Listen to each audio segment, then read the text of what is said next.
Stove on చేసుకుని దీంట్లో చింతపండు గుజ్జు, అలాగే ఉడికించిన పెసరపప్పు,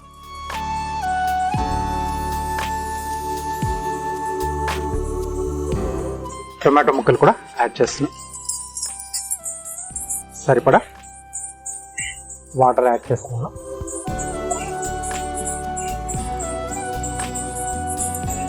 అవి మనకు బాగా మరిగితే చారు రెడీ ఉంటుంది.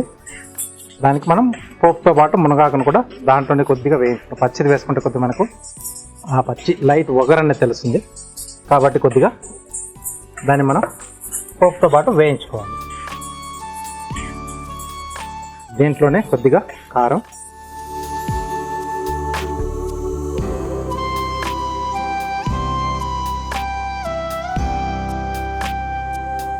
కొద్దిగా పసుపు,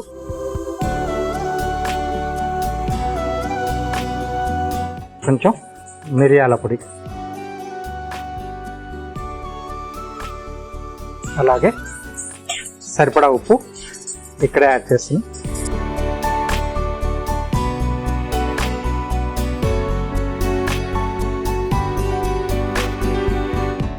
ఆయిల్, ఇంట్లో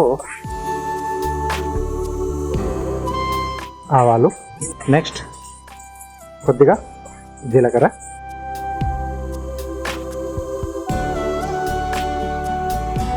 దీంట్లో కొద్దిగా మెరుపుకున్న వెల్లుల్లి రెబ్బలు ప్లస్ కరివేపాకు.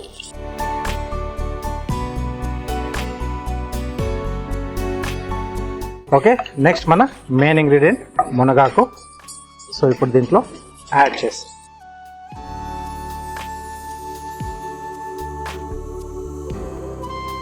ఓకే. సో ఇక్కడ మునగాకు వేగిపోయింది. ఇక్కడ నేను చివరిలో వేస్తున్నాను ఇంగువ. నెక్స్ట్ మనం ఇక్కడ సైడ్లో మరిగించుకుంటున్నాం కదా చారు, అదంతా కూడా దీంట్లో ఇప్పుడు వేసేసుకో. దీన్ని బౌల్లోకి తీసేసుకుందాం.